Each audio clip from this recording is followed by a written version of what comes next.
buenas tardes.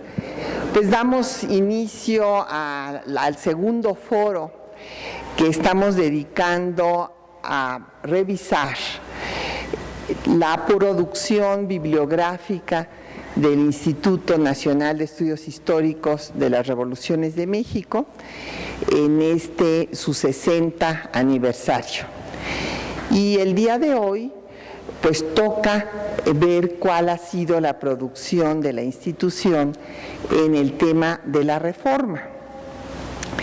Ya nos preguntaban en la sesión pasada que por qué había menos producción de la reforma.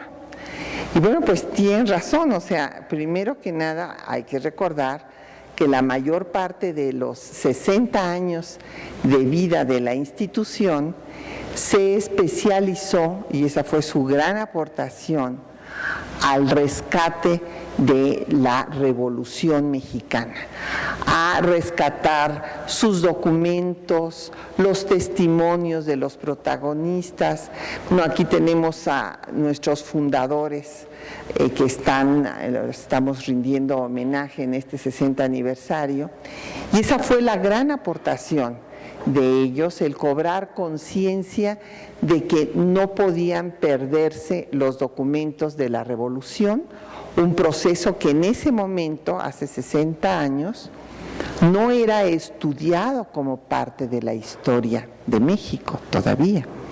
Y justamente ellos lo que se propusieron fue rescatar los documentos, formar un archivo especializado, una biblioteca, una fototeca, inclusive querían hacer el museo desde hace 60 años, que tardó finalmente en hacerse, fue hasta el presidente de la Madrid cuando se inaugura el museo en el Monumento de la Revolución, y una institución que se dedicara a la investigación, a la docencia y a la difusión de la Revolución Mexicana. Entonces, claro, por eso no nos debe de extrañar que de los 700 títulos, 306 se dediquen a la Revolución, y a la Revolución de Independencia solamente 50, y a la Revolución de Reforma solamente 30. Y bueno, si usted, de todas maneras, ahí hay su diferencia entre 30 y 50, cuando este movimiento, el que vamos a estudiar el día de hoy, pues cumple con todas las características de una revolución. Citábamos en la sesión anterior al doctor Wenceslao Roses, cuando explica qué diferencia hay entre una rebelión y una revolución, y cómo la revolución es aquel movimiento que cambia las estructuras.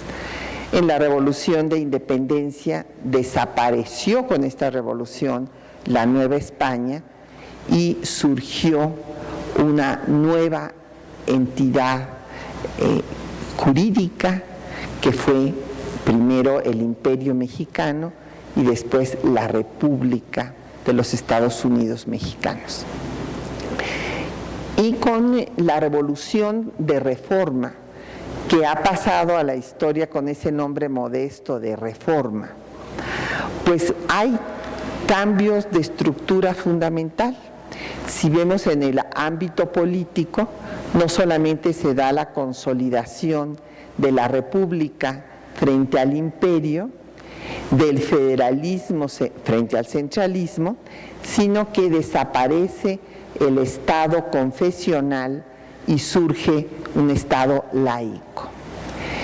En materia económica se hace el primer reparto agrario con la nacionalización de los bienes de la Iglesia. En materia social se acaba con los fueros y privilegios y se puede establecer la igualdad jurídica de los mexicanos. Y en materia cultural, pues se da una revolución que tal vez fue la más profunda de todas las revoluciones de México en este aspecto, puesto que se pasa de la cultura de la intolerancia religiosa a la libertad de Cultos. Entonces hoy en día, esta tarde tenemos el gran gusto de que nos acompañen la doctora Leonor Ludlow y el doctor Raúl Figueroa, que los dos nos han hecho favor de seleccionar dentro de la producción del instituto obras que les han parecido centrales para comentar con nosotros esta tarde. Por los temas las obras que han escogido y que van a comentar, le daré la palabra en primer lugar al doctor Raúl Figueroa. El doctor Raúl Figueroa ya ha estado aquí con nosotros en diversas ocasiones, pero quisiera recordar algunos de los aspectos de su vida académica. Él se formó originalmente en la licenciatura en Historia en la Universidad Nacional Autónoma de México, tiene su doctorado por la Universidad Complutense de Madrid y es actualmente profesor e investigador del ITAM, del Instituto Tecnológico Autónomo de México, miembro del Sistema Nacional de Investigadores y se ha especializado en historia diplomática. Justamente su área también de interés ha sido el siglo XIX y en particular el periodo de la Reforma, la intervención francesa y el Segundo Imperio. No voy a quitarle más tiempo al doctor Figueroa para que él empiece a exponernos el tema que ha seleccionado entre las 30 obras que ha publicado el Instituto sobre la Reforma Liberal. Hay una que ha sido citada frecuentemente ya cuando nos referimos a esta época, hablamos de la gran década nacional, porque es en efecto lo que llamaría Karl Jaspers el tiempo eje de la historia de México, cuando se define el ser de su Estado nacional, republicano y laico. Y esta década pues va de la Constitución de 57 al triunfo de la República en 1867. Entonces el doctor Raúl Figueroa Esquer nos va a hablar de esta obra en donde se da cuenta de lo acontecido en el tiempo eje de México. Escuchamos al doctor. Muchas gracias, doctora Patricia Galeana. Bueno, vamos a tratar de iniciar esta charla sobre la obra de don Miguel Galindo y Galindo, la gran década nacional. Lo importante es por qué dentro de toda la producción del Instituto Nacional de Estudios Históricos de las Revoluciones de México seleccioné la obra de Miguel Galindo y Galindo. Pues la verdad la seleccioné porque siempre veía que muchos historiadores hablaban mal de esa obra. Entonces me entró el prurito, ¿sí? ¿Será tan mala? ¿O qué pasa? ¿Sí? Entonces, como siempre me han gustado los malditos, ¿sí? Dije, bueno, pues vamos a adentrarnos a estudiar esta obra que es, bueno, pues es un titipuchal de páginas, son 1864 páginas, ¿sí? Y bueno, pues me quería ocupar también del autor, que me ha resultado más interesante, porque pues está envuelto en la leyenda, por ejemplo, tiene varios aspectos de su vida personal que todavía no han sido aclarados por los historiadores.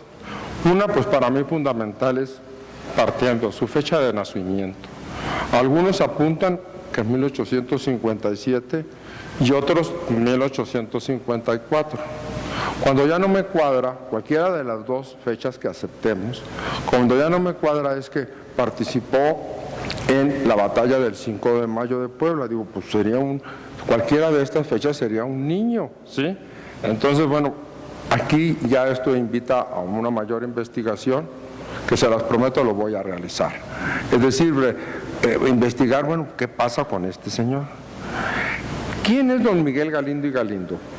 Pues fue básicamente un escritor militar. Él pertenece pues a una estirpe de cronistas e historiadores de México, pues que habría que remontar hasta la época de Bernal Díaz del Castillo. Es decir, son aquellos protagonistas de nuestra historia, en este momento de la historia militar y política, pero sobre todo militar. Y también tiene rasgos de historia local, que lo va a hacer destacar a lo largo de su obra. Él nació en Zacatlán, Puebla, hoy conocido Zacatlán de las Manzanas. Tuvo una muy temprana adscripción al Partido Liberal y después fue un ferviente partidario de la resistencia republicana al imperio de Maximiliano. Durante el Porfiriato escribió varios libros. Él estuvo muy ligado a tres militares, los tres poblanos, Juan N. Méndez, que fue presidente sustituto, ¿sí? Juan Crisóstomo Bonilla y un tercero, Juan Francisco Lucas. Estos héroes republicanos se les conocía así, con el nombre de los tres Juanes, ¿sí? Bien, es una persona con gran arraigo a su terruño, es una persona que nos va a describir asuntos muy meticulosos de lo que pasa en lo que él llamó la Gran Década Nacional. La Gran Década Nacional, que tiene un título larguísimo, aunque se publicó entre 1904 y 1905, en 3 gruesos volúmenes, el título es La Gran Década Nacional o Relación Histórica de la Guerra de Reforma, Intervención Extranjera y Gobierno del Archiduque Maximiliano, 1857-1867. Es lo que ahora la doctora Galeana llama el tiempo eje de México. Nada más que algunos autores se hablan pues desde el triunfo de la Revolución de Ayutla en 1855. Don Miguel, aunque da un esbozo muy somero de esta época, lo hace derivar en diciembre de 1857, justo cuando Ignacio Comonfort da el famoso autogolpe de Estado, que va a ser seguido ya en enero por el de Félix Zuloaga. Y bueno, a partir de ahí empieza su relato de lo que llamará él la Gran Década Nacional. Esos 3 volúmenes fueron publicados por primera vez en México entre 1904 y 1905. Insisto, 3 gruesos volúmenes por la imprenta y fototipia de la Secretaría de Fomento. Y fueron reeditados en edición facsímil por el INEP, por el Instituto Nacional de Estudios Históricos de las Revoluciones de México, en el año de 2009, con un pequeño prólogo del maestro Fernando Certuche Muñoz. La obra de Galindo y Galindo ha sido calificada como historia oficial. Ahora bien, ¿de qué historia oficial estamos hablando? Bueno, porque todo hay que situarlo en el tiempo y en el espacio. Es aquella que fue entronizada por el Porfiriato, justamente condenada por don José C. Valadez, cuando afirmó en su obra El porfirismo, historia de un régimen, y voy a citar el análisis, es una cita directa que hizo don José Valadez, que dice así: fue durante el régimen porfirista cuando la historia oficial tomó sólido aliento. Hija de una innatural paz, esa historia fraguada por los adalides literarios del porfirismo cubrió con el espeso manto de la autoridad ideas, hombres y hechos que parecían contrarios al ensalmo pacifista. Y si conservó algunas figuras y pensamientos, fue a guisa de adorno para sus páginas. Condenó al mismo tiempo todas las inquietudes, prodigio de los innúmeros pesares de un pueblo, para sembrar el escepticismo cívico. la desconfianza en la comunidad, el orden de las jerarquías, el desdén a las libertades, el desprecio a lo popular. Leyendo esa historia, continúa don José, crecimos odiando todo lo acaecido en nuestra patria en los dos primeros tercios del siglo pasado, puesto que los historiadores del Estado solo nos hicieron conocer los horrores de la traición y del crimen para realzar la magia pacifista. Esta es fin de la cita, esta larga cita de don José Valadez ha sido matizada también por el maestro Martín Quirarte, que si bien está de acuerdo en términos generales con estas afirmaciones tan tajantes de don José, también realza aquella aportación que hicieron pues tres destacados porfiristas, como fueron Bulnes, Francisco Bulnes, como fueron Justo Sierra y Carlos Pereira. En la obra Historiografía sobre el Imperio de Maximiliano, el mismo maestro Martín Quirarte, al reseñar la obra de don Miguel Galindo y Galindo, apunta que el estudioso de la historia de México no puede prescindir de la importante documentación que contiene, pero debe reaccionar contra la parcialidad notoria que campea en toda la obra, absolutamente sumisa a las necesidades de la historia oficial. Fin de la cita del maestro Martín Quirarte. Por su parte, Erika Pani afirma que la historiografía, la oficial y la que se escribe en contra, la liberal y la conservadora, la contemporánea a los hechos y la posterior, ha transformado al Segundo Imperio en un episodio hueco, extrínseco a la experiencia histórica mexicana. Dejo de citar. Todos estos juicios son injundiosos y son dignos de tomarse en cuenta. Ahora bien, ¿por qué sigue, en mi opinión, por qué sigue siendo importante la contribución de Miguel Galindo y Galindo? Considero que es necesario explicar su parcialidad. ¿Por qué lo acusan de parcial? Y digo, bueno, pues sí es parcial. Hay varios factores que debemos de considerar. Primero, en muchas de las páginas de don Miguel, la verdad, huelen a pólvora, huelen a campo de batalla. Es decir, se traslada, es un buen escritor, porque los buenos escritores son los que te trasladan al momento histórico. Y bueno, tiene esa pasión, aunque escribió la primera década del siglo XX, pues es un escritor decimonónico. Es decir, pues escritores decimonónicos que a mí me encantan. Es decir, está lleno de figuras y es, bueno, así con una prosa llena de adjetivos. Es lo que llaman algunos eruditos, ¿sí? Hace la prosopopeya y es ampuloso. ¿Qué es eso de ampuloso? A mí un día alguien me calificó de ampuloso. Pues las personas que usamos adjetivos. Sorry, pero yo creo que solamente se puede analizar algo con adjetivos. Los adjetivos sirven para algo y creo que la historia imparcial y que no pretenda pues, juzgar, aunque no es el objetivo, regañar a los muertos, pues tampoco puede uno decir que todo estuvo bien. Es decir, creo que los historiadores tenemos el derecho de la pasión, creo.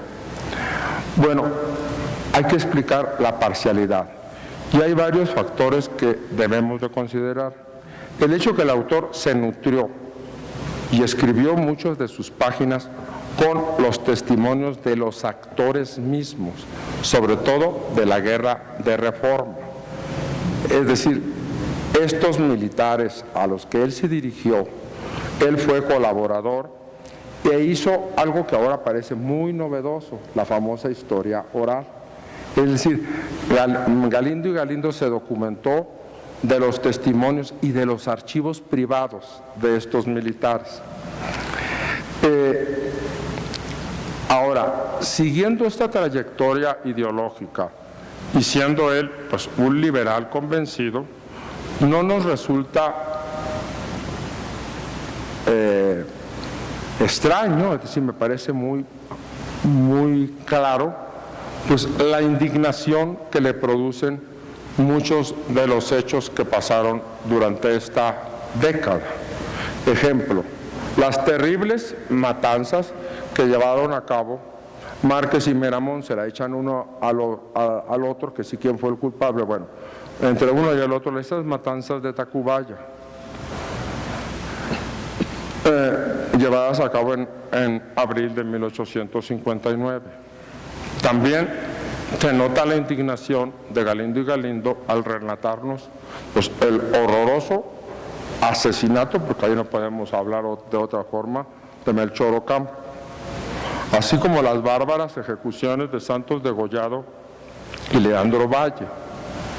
Ya durante el imperio de Maximiliano, don Miguel Galindo y Galindo igual exhibe su indignación ante la ejecución, producto de la ley del 3 de octubre de 1865, que produjo, entre otras, los fusilamientos de dos notables generales republicanos, los generales Arteaga y Salazar. En efecto, don Miguel no pudo sustraerse, y tal vez ni quiso, a su propia ideología. Pero es nítido y transparente. En ningún momento dado, aunque quiere decir en sus primeras páginas que va a ser imparcial, pues no lo puede lograr. No lo puede lograr porque es un testimonio vivo.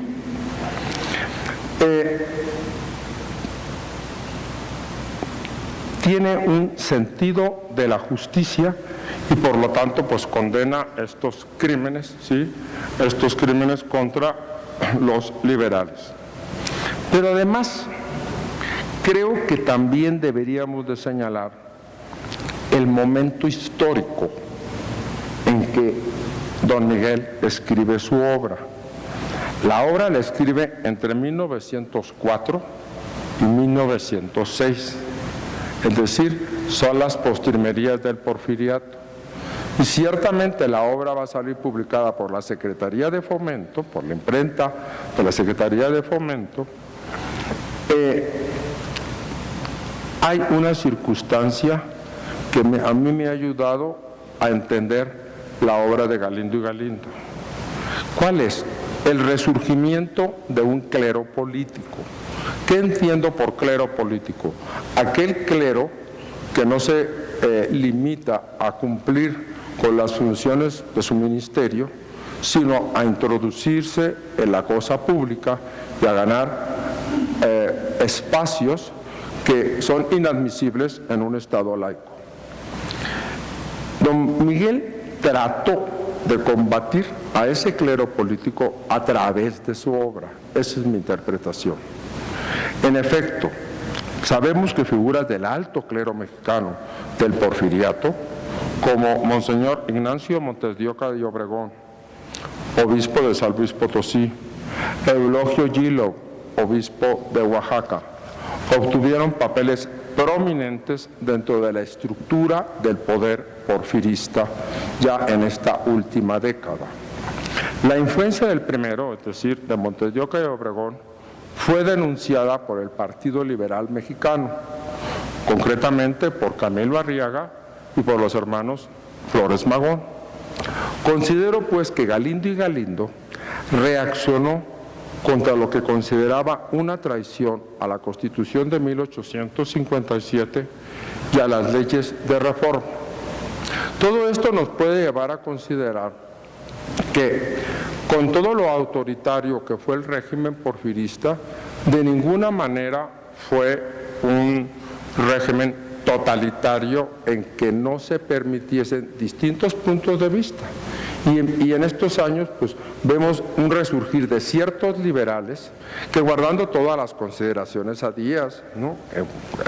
El primer tomo está dedicado a él, etcétera, bueno, hacen una crítica soterrada de lo que está pasando. Veamos otro aspecto, la documentación de la obra.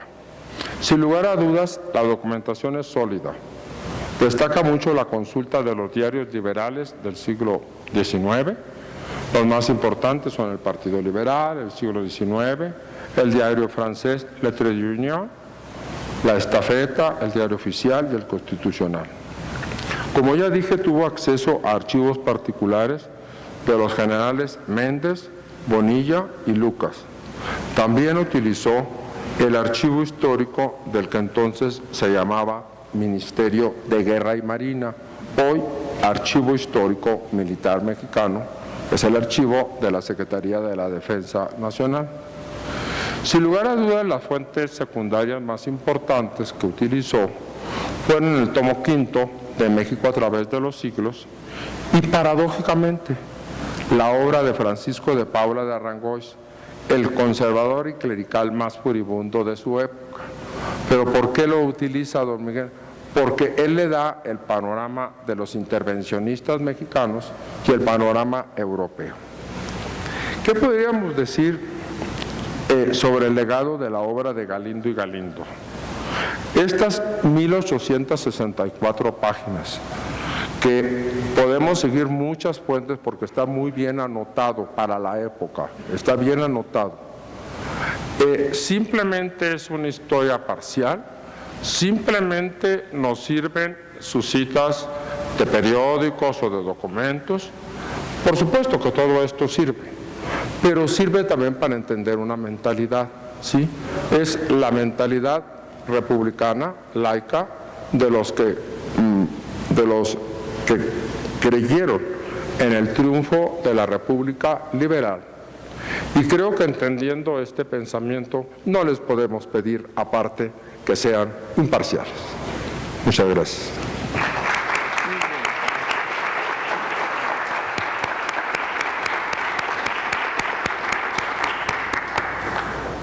Muchas gracias al doctor Raúl Figueroa Esquer por este análisis de la gran década nacional de Miguel Galindo y Galindo.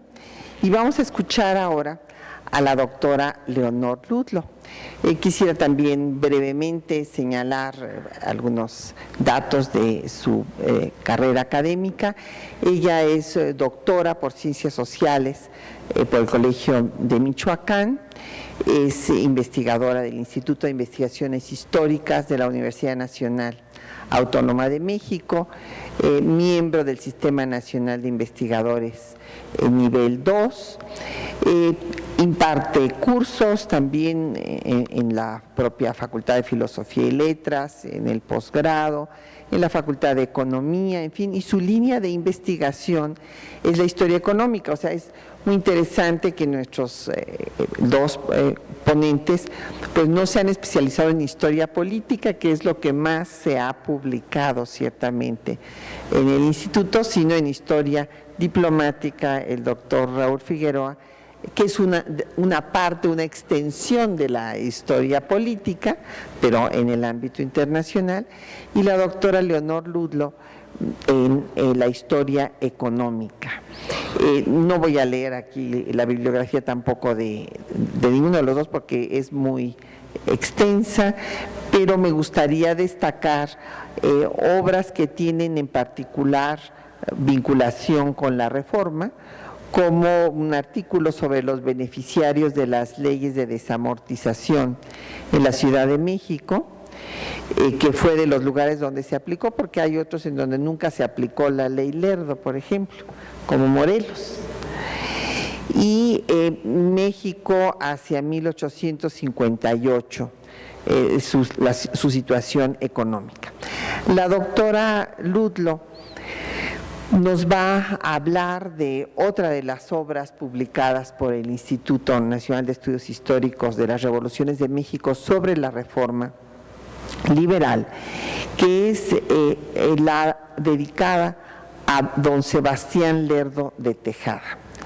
son las memorias de Sebastián Lerdo de Tejada, de un periodista antiporfirista, Rogaciano Carrillo, y bueno, pues es una obra que fue publicada allá en 1889 y va a ser muy interesada, una lectura interesante para los que inicien el movimiento en contra de la dictadura porfirista.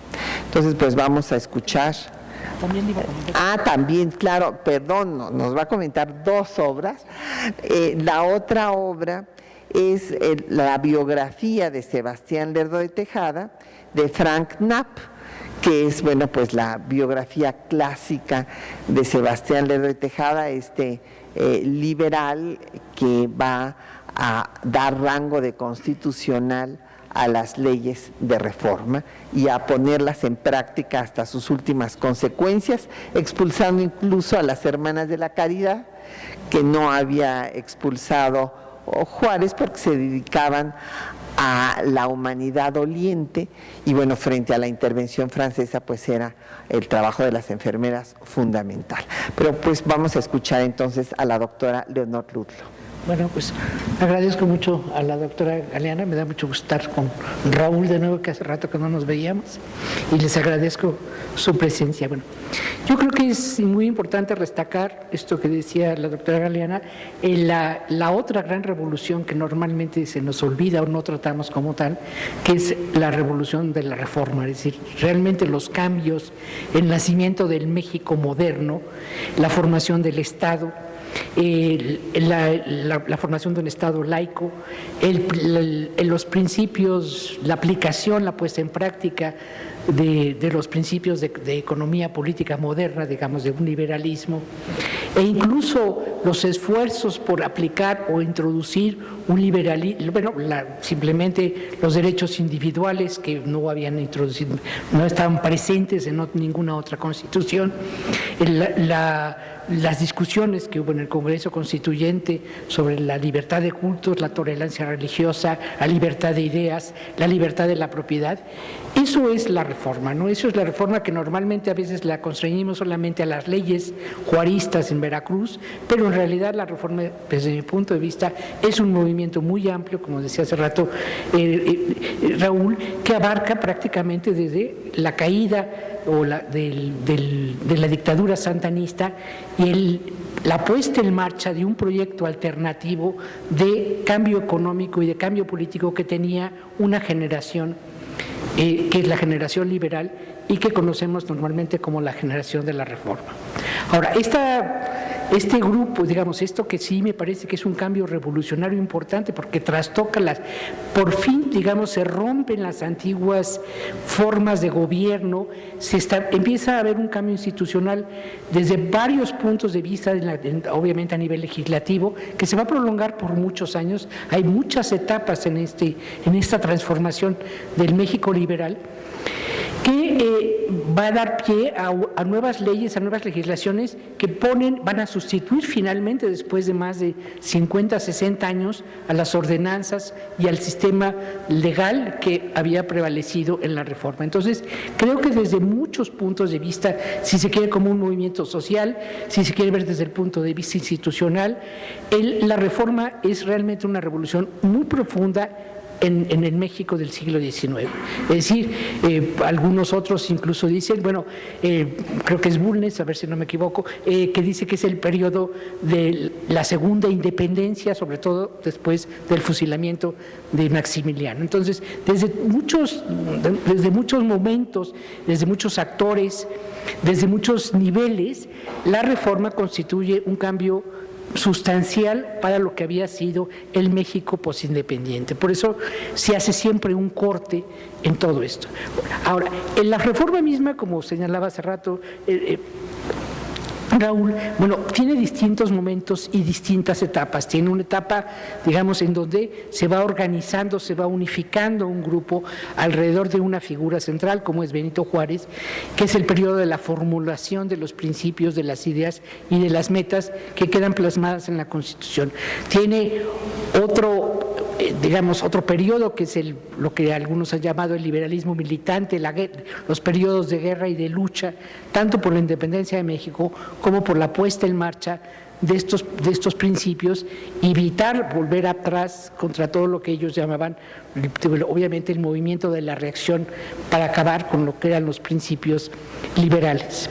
Y tiene una última etapa que normalmente conocemos menos y que cuando la conocemos muy ligada a Juárez, que es la etapa de la República restaurada y que es la etapa que Cosío Villegas llama justamente la entrada al México moderno, porque es el momento en que la revolución se hace gobierno. Yo sé que es un término que se usa para la Revolución Mexicana, pero creo que bien se puede aplicar para estos años en la medida en que se va a poner en marcha todos los principios por los cuales se combatieron, sobre los cuales se dieron leyes, sobre los cuales se discutieron, sobre los cuales hay una polémica periodística y parlamentaria riquísima que todos nos tardaremos varias decenas de años en poder, digamos, acabar de leer, de digerir completamente, que es estos años de la República restaurada y que conocemos muy ligados a la figura de Juárez y al regreso triunfante después de la caída, digamos, de la derrota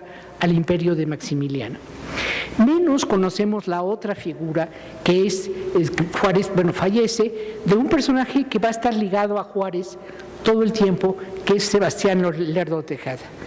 Y que Knapp, digamos, él va a decir que se debe justamente a estas memorias apócrifas en donde va digamos, si pudiéramos contrastar los dos libros, podríamos decir que el libro de Graciano Carrillo, que se llamó mucho tiempo, que se identificó como Las Memorias de Sebastián Lerdo de Tejada, es un libro de memoria personal, de anécdotas, de opiniones personales.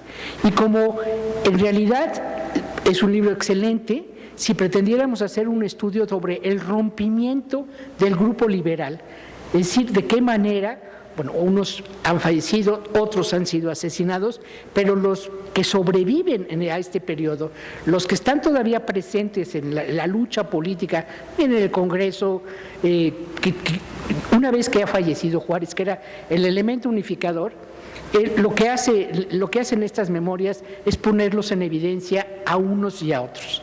Es una serie de acusaciones, sobre todo a los que van a sumarse a la causa porfirista, justamente en estos años que los estudiosos del porfiriato le llaman los años de la conciliación. Entonces puede decir, él tiene un secreto, digamos, es muy cercano a Romero Rubio, que después va a ser suegro de Díaz, y dice: yo no lo acuso que me haya engañado, lo acuso de que me haya vendido.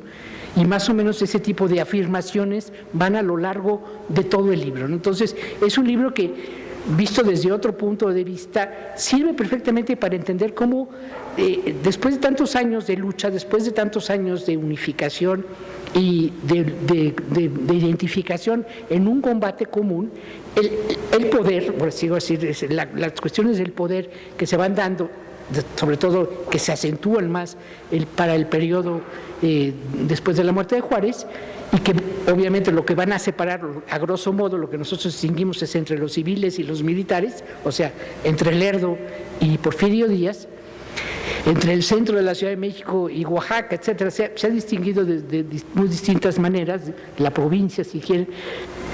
En realidad, pues nos expresa este rompimiento del grupo político inicial que llevó a cabo la reforma, y en cierta medida eso explica también esa capacidad de negociación, de reconciliación que establece Porfirio Díaz y que le va a dar el poder, pues, por varias décadas, ¿no? Entonces, es un libro realmente muy interesante, que hay que ir como armando las piezas, hay que ir armando las piezas de rompecabezas, ver quién son todos estos actores, en qué momento de la vida de Lerdo Tejada los conoció y por qué hace esas acusaciones obviamente tan hirientes, tan enojosas con todos ellos, ¿no? Es decir, por ejemplo, a Romero Rubio, por ahí Carrillo le dice que es una especie de jesuita con gorro frigio, etcétera, porque es un hombre que que se está moviendo entre las dos aguas, siempre entre ser un radical y ser un conservador. Entonces, sí habría que hacer una caracterología de todos estos personajes desde el punto de vista de uno de los actores más importantes como es Lerdo de Tejada. No se sabe, mucho tiempo se dijo que eran apócrifas, después se va a rescatar que es Graciano Carrillo, que sí son y que estuvo cercano. Hay un testamento político que les puedo leer unos para que vean el tono de los comentarios terribles que hace dice, por ejemplo, no odio a José Ceballos, que fue gobernador del Distrito Federal y el jefe de la policía también, que me traicionó, vendió, insultó, despreció al mexicano que se naturalizó guatemalteco, o sea, seguramente es una cuestión que no se sabía.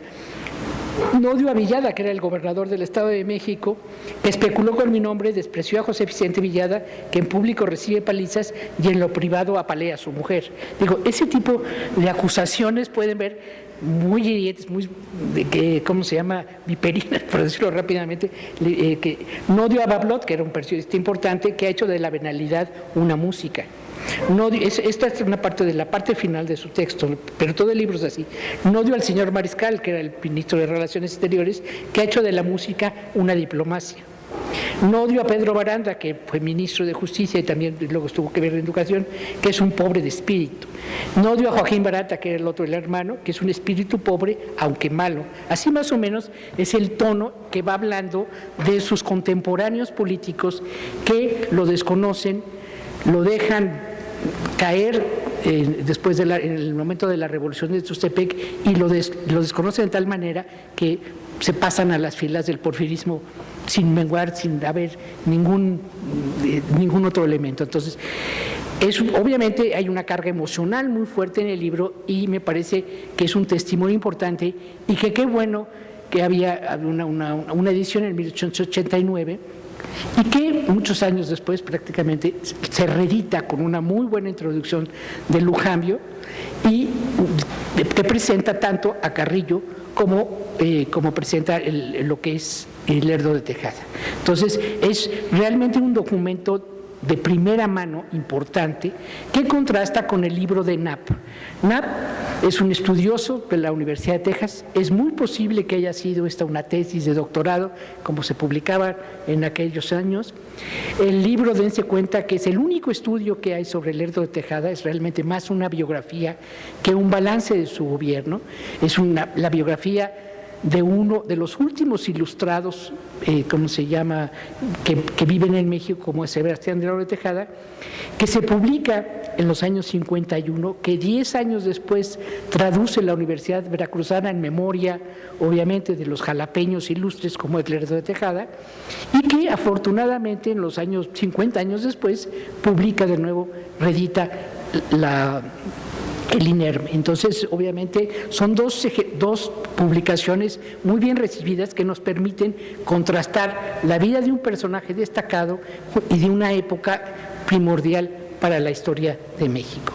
Antes de decir por qué me parece primordial estos cortos 4 años que gobierna Lerdo, hago una trayectoria de quiénes son los Lerdo de Tejada, porque normalmente entendemos quién es Miguel. Miguel es el autor de las leyes de desamortización en 1856 y es el hermano mayor, fue director del ayuntamiento, forma parte de una familia que hereda de los que fueron fundadores del consulado de Veracruz, de una nueva clase de comerciantes que se ubican muy modernos, relacionados con el mercado internacional, a diferencia de los del consulado de México. Carmen Blázquez tiene un trabajo realmente muy bueno en este sentido, y él es el hermano mayor que viene a la fundación como subsecretario de la Secretaría de Fomento con Velázquez de León, que es un ilustrado. Más tarde va a ser jefe del ayuntamiento, presidente del ayuntamiento de la Ciudad de México. Y su hermano Sebastián, que le sigue, es también, es el segundo hijo, y hay un tercero que destaca como empresario. Claro, tiene unas empresas medio fantásticas porque propone, por ejemplo, una compañía de navegación en la Ciudad de México con los lagos y las digamos, lo que quedaba pues de ciertos ríos, bueno, ahora todos entubados, pero que podían, digamos, permitir formar una compañía. Tiene varias propuestas también de participar en la formación de un banco comercial con su socio, una casa comercial muy importante que hay en Veracruz, que se llama Cardeña y Hermanos, y de la cual él es un socio importante, y tratan de fundar el primer banco en los años, en el periodo de Santana. Pero bueno, en realidad los dos hermanos, son 8 hermanos, pero son los que destacan son estos 3, y Sebastián Lerdo de Tejada, que de manera más en la segunda fila no destaca tan tempranamente como su hermano Miguel, sino va a destacar en los años posteriores al ser presidente de México. Nada más un paréntesis que se me olvidó cuando les decía de esto de Graciano. Hay también, para los que les interesa la persona, la personalidad, un libro que publicó el Fondo de Cultura Económica hace muchos años, que se llama Cartas de Amor de Sebastián Lerdo de Tejada, para que vean que era un personaje particularmente pasional, por eso estaba en la política, ¿no? Yo creo que por eso estaba metido en todo esto, ¿no? Él, al principio, bueno, su hermano está metido con el grupo santanista, están metidos en la cuestión de fomento, y llega a la Ciudad de México, y como es yo creo que el más ilustrado, el más intelectual de la familia, rápidamente ingresa como profesor en San Ildefonso. Pocos años después va a ser rector de San Ildefonso, que digamos del Colegio San Ildefonso, y de ahí pasa como fiscal a la Suprema Corte de Justicia, justamente en el momento en que Juárez empieza obviamente a darle autonomía y hace todas las reformas a la Suprema Corte, ¿no? Entra como, digamos, a la Guerra de 3 años, y durante cierto tiempo regresa a la rectoría durante estos 3 años de la Guerra de Reforma, y pasa después, cuando regresa a Juárez en 61, a ser elegido miembro del Congreso de la Unión, ¿no? A partir de ahí va a mantener, por lo menos la biografía de Naps así señala, una relación muy estrecha con Juárez, pero no de la primera fila, digamos.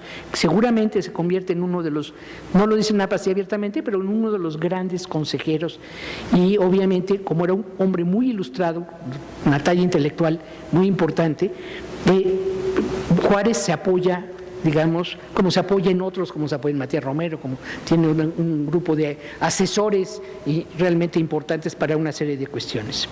De tal manera que después, al regreso de la caída del imperio, y que acompaña a Juárez en toda la cuestión imperial, incluso Knapp señala que, digamos, el camino, las rutas que siguieron en toda la cuestión del imperio, en este gobierno itinerante, van a ser concertadas y programadas por el propio Lerdo, que conocía muy bien la zona y cómo caminar y cómo defender todo esto. Cuando viene la convocatoria, digamos, cuando el regreso de Juárez después de la caída, gana Juárez las elecciones, y Sebastián Lerdo de Tejada empieza a desempeñarse, digamos, como miembro de la Suprema Corte, de tal manera que cuando fallece Juárez, pues le toca por derecho ser el sustituto. Entra en 72, se va a quedar hasta gana las elecciones después que se hacen, y entra en 75. Este periodo, trata de reelegirse, digamos, porque es uno de los temas fundamentales de toda esta generación, y trata de reelegirse y pierde porque, bueno, hay el levantamiento militar de Tuxtepec, hay el levantamiento de los legalistas, de que había que defender la no reelección, de los iglesistas y del grupo más ortodoxo, digamos, del juarismo, donde estaba Iglesias, donde estaba Prieto, y finalmente pierde, va al exilio y muere, digamos, en el exilio, digamos, traicionados desde su punto de vista por todos los que fueron sus antiguos compañeros y colegas. Ahora, ¿por qué es realmente importante? El libro de Knapp es la única fuente que tenemos para comprender, para entender esto. En el propio libro de Cosío Villegas de la República Restaurada, realmente no hay casi atención a la figura de Lerdo de Tejada. Incluso una cuestión tan importante como la reforma de la Constitución no merece más de un párrafo, y no se ve realmente toda la reacción y todo lo que esto despertó en este momento. En el momento, digamos, de este gobierno es una especie de parteaguas de lo que va a ser el mundo que sigue. Es decir, de una u otra manera, la fabricación o la construcción de la maquinaria política de gobernar, del control parlamentario, obviamente lo va a armar Lerdo de Tejada. Es decir, él tiene un control muy importante sobre el Congreso y mantiene un principio de libertad de prensa que van a quitar después los porfiristas, más concretamente que los porfiristas Manuel González, es decir, que empiezan a coartar los principios de libertad de prensa. Incluso en uno de los párrafos, no me acuerdo si es el presidente de algunos países sudamericanos, perdón mi memoria, dice que quiere saber cómo es que México ha logrado sobrevivir a la libertad de prensa, ¿no? Es decir, y eso es una labor importante del periodo de Lerdo de Tejada. Entonces, él, en un ambiente de crítica, de proliferación importante, de una serie de plumas muy destacadas que van a estar escribiendo en la prensa, que van a estar en el Congreso, hay una vida política muy agitada en el periodo de Lerdo de Tejada, como, digamos, que obviamente habla de la efervescencia política que está viviendo el país y de la necesidad de asentarlo. La segunda parte importante es que al año siguiente, él señala que, está en peligro, su grupo está en peligro las leyes de reforma. Y la única manera de evitar echar marcha atrás a un Estado laico es justamente incorporar las leyes de reforma a la Constitución. Y después, digamos, prácticamente hace una iniciativa, expresa el sentir, el porqué, lo justifica, se declara, hay casi un mes de discusiones de parlamentarias que se pueden rescatar en el Congreso, las posiciones de cada una de las fuerzas políticas que se están ejerciendo, el por qué sí, el por qué no, y finalmente se introduce la reforma a la Constitución en septiembre de 1873. Es decir, queda la separación entre Estado e Iglesia. Se establece que el matrimonio es un contrato civil. Se establece claramente que con la simple cuestión de decir verdad no hay que hacer un juramento frente a un crucifijo, etcétera, y que simplemente se reemplaza el juramento religioso. Y nadie puede ser obligado a prestar servicios personales en la justa retribución sin su pleno conocimiento, lo que normalmente es el artículo 5º constitucional, ¿no? El Estado no puede permitir que se lleve a cabo ningún efecto contrato que menoscabe la libertad del individuo, ¿no? Entonces no se reconocen órdenes monásticas, ni puede permitir su establecimiento, se desconoce todo, porque obviamente la pertenencia a estas órdenes monásticas es sobre la base de una promesa y de un voto religioso. Esta legislación, lleva un tipo de preparación muy importante, de discusión, y se aprueba. No contento Lerdo de Tejada, el grupo que está alrededor de él, que es un grupo ilustrado, laico, que le tocó vivir y presenciar todo el proceso de la reacción y de la lucha, la manera en cómo se redactan y se escriben las leyes de reforma, bajo qué circunstancias Juárez, y su grupo redactaron todo esto. Un año después amplía la reforma laica, ¿no? Y entonces expulsa a los jesuitas, que siempre, como desde el periodo de Carlos IV, de Carlos III, están acusados, obviamente, de estar, en contra del poder político, porque eran, obviamente, los hombres más cercanos al pontificado en un periodo en que la Iglesia está formando la Iglesia universal, con el principio de la infalibilidad papal, es más o menos ese periodo, y entonces, los jesuitas están avanzando y empiezan a crecer en dominio y en fuerza en diversos países de América Latina. Entonces, expulsa a los jesuitas, saca a las hermanas de la caridad de los conventos y, y además, obviamente, acelera y les quita sus propiedades, ¿no? Que eran una orden, como buena parte de las órdenes religiosas, muy ricas. Entonces, esto simplemente en sí mismo marca una pauta, porque es un punto culminante de las leyes de reforma, es decir, es el cierre al incorporarse a la Constitución lo que eran los principios de laicidad que se había plasmado en Veracruz y que al quedar incorporados en la Constitución le da un carácter a este nuevo Estado de Derecho, a este nuevo Estado que se está creando en el periodo. El segundo elemento importante es lo que son las reformas fiscales durante su periodo a través de Mejía, que es su secretario de Hacienda.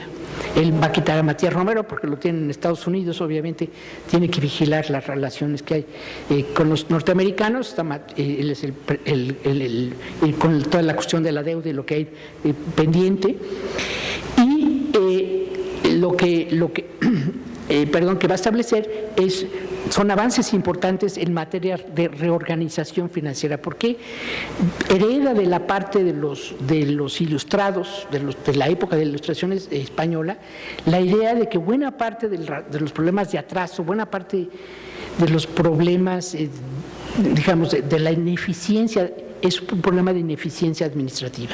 Entonces, bueno, lo que se empieza a hacer una serie de reformas de cambio importante que se van a establecer a nivel, sobre todo, por ejemplo, del control presupuestal. Lleva a cabo, digamos, una que había ya propuesta de Matías Romero desde el periodo juarista, pero bueno, la sigue y la mantiene, que es el recorte o la jubilación de buena parte del ejército para evitar un gasto público donde la carga militar era muy grande y empezar a pensar, digamos, y destinarla a otros compromisos como era el de la deuda externa, ¿no?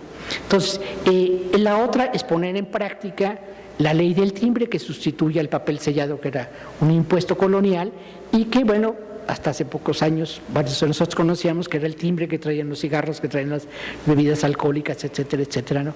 Y que, bueno, era un sistema mucho más moderno de contribución para los productos, incluso para ciertas operaciones mercantiles, que es lo que podía ser el famoso papel sellado. Entonces, desde el punto de vista fiscal también, obviamente, en ese sentido es importante. La otra parte importante, bueno, es la puesta en marcha o la política de fomento que va a establecer y que logra finalmente, después de prácticamente 80 años en su periodo, fundar, primero que camine el primer ferrocarril de México a Veracruz. Él se va a oponer a la creación de los ferrocarriles, como hizo Porfirio Díaz, e incluso en sus famosas memorias apócrifas o no, dice que lo único que ganaron los mexicanos con los ferrocarriles porfiristas es viajar más rápido, pero que están verdaderamente endeudados y que, bueno, no le ve las ventajas a los ferrocarriles. Y, bueno, es un punto de vista. Y señala, obviamente, que entre México y los Estados Unidos mejor dejáramos el desierto, ¿no? Es decir, se mantiene, obviamente, en contrario a introducir en México una vía pues rápida, porque los ferrocarriles no eran tan rápidos, pero bueno, los alcanzaban los caballos, así que no piensen que eran tan rápido el sistema ferroviario, pero bueno, ¿cómo se llama? Era una introducción, como decían, pacífica del capital y de la presencia norteamericana.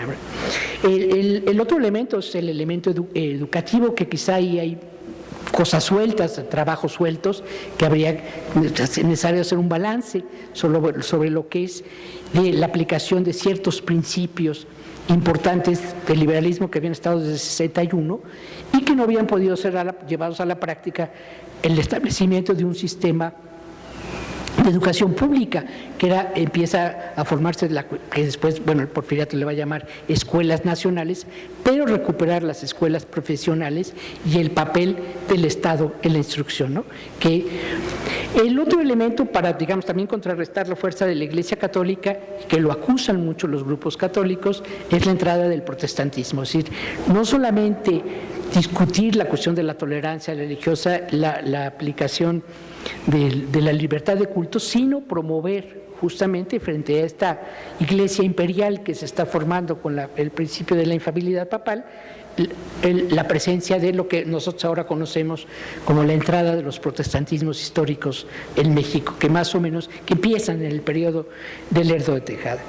Entonces, hay un proceso, el otro elemento, bueno, hay un proceso importante de renovación, de puesta en práctica de una serie de principios y de propuestas que habían venido, digamos, siendo la causa de guerras, de rebeliones y de toda una generación en pie de lucha por cambiar a México, ¿no? Hay otras que le son muy desafortunadas.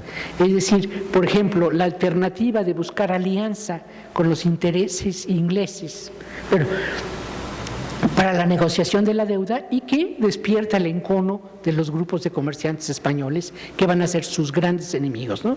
Y que van a financiar a Porfirio Díaz en Tuxtepec. Yo no sé si en La Noria, pero sí en Tuxtepec sí lo están financiando obviamente van a criticar fuertemente a Lerdo, porque Lerdo busca, digamos, en esta relación prácticamente de herencia familiar que tenía con el mercado internacional por su padre, que estaba en el consulado, pues no tiene ningún problema para reconocer la cuestión de los empréstitos y empezar a negociar con los empréstitos y la deuda inglesa y las convenciones inglesas.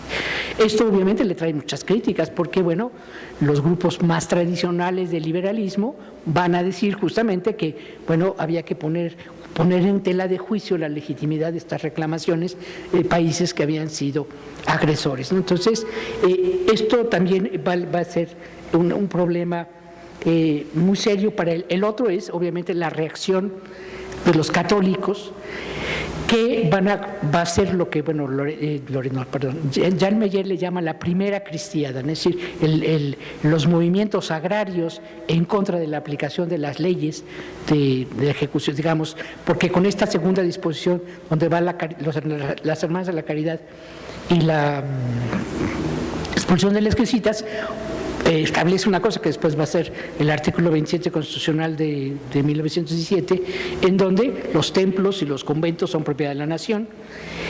También va a laicizar, secularizar este tipo de propiedades, y les prohíbe que la Iglesia de ahí en adelante puede recibir todo tipo de donaciones y limosnas, etcétera, pero nunca en propiedad, ¿no? Es decir, que había sido una de las fuentes de su riqueza en el periodo colonial y que se había mantenido durante muchos años. Entonces, frente a todas estas medidas, obviamente de carácter anticlerical, que pone, digamos, en la fracción, el grupo gobernante de Lerdo de Tejada, lo que pasa es que hay una reacción muy fuerte en su contra, de tal manera que cuando se plantea la reelección, él opta por reelegirse, y ahí es el gran problema del siglo XIX, que es el problema de la sucesión presidencial, ¿no?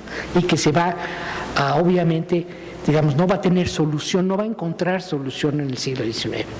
Es decir, de ninguna manera, es decir, son golpes de Estado los que van a llevar al poder, o cambios constitucionales como los que después va a entablar el Porfiriato para reelegirse indefinidamente, ¿no? Primero un periodo de reelección y luego ya una reelección indefinida. Lerdo de Tejada, con todo, digamos, su inteligencia, su preparación como jefe del gabinete, su preparación jurídica, en realidad también cae en esto de volver a la sucesión presidencial, digamos, de reelegirse en 75, posiblemente pensando que la situación del país era una erupción desde ese punto de vista, y pensaba que él y su grupo podían dominar la situación. El caso es que tiene en su contra a una prensa que es muy exacerbada, tiene una prensa, un sector del Congreso, no hay Senado en ese periodo, ¿de acuerdo? Que se sacrifica, tiene obviamente a los grupos católicos, tiene obviamente lo que son ciertos grupos industriales o manufactureros con la cuestión del timbre, que después ellos van a negociar con Díaz para que les bajen las tasas del timbre, y obviamente tiene más bien un país en contra que poco aprecia justamente las medidas, o todavía no se ven los efectos de estos cambios que introdujo Lerdo de Tejada. Entonces se da el golpe de Estado, Iglesias sale con la bandera legalista de la no reelección como gran defensor con los grupos más doctrinarios del liberalismo, la revuelta de Tuxtepec avanza rápidamente, se reforma en Palo Blanco y lo que quieran, y finalmente llega Díaz al poder y Lerdo tiene que salir expulsado a los Estados Unidos, y se supone que es desde ahí donde con Graciano Carrillo va a construir estas memorias que algunos digamos, consideraron muchos años apócrifas, ¿no? Entonces, sí me parece muy importante la publicación de estos dos libros. Dan cuenta de un periodo poco conocido que los porfiristas se encargaron en ocultar, porque obviamente el gran enemigo de ellos era justamente el Lerdo de Tejada, pero que es importante volver a pensar en lo que pasó. Digamos, por ejemplo, el hecho de que las religiosas no pudieran usar el vestido y el hábito viene de ese periodo, y hay una serie de normas o de reglas que de carácter laico que se van a imponer en ese periodo, y también de cambios en la educación y en materia de la hacienda pública, ¿no? Entonces sí creo que es un personaje que hay que reconsiderar, que el libro de Knapp es por supuesto un tesoro, pero que bueno, los archivos, la apertura de nuevos documentos, digamos que toda la obra que se ha hecho en varios de los archivos dentro de la GN, bueno, van a permitir enriquecer lo que es la labor del Lerdo de Tejada en la historia de México. Muchas gracias.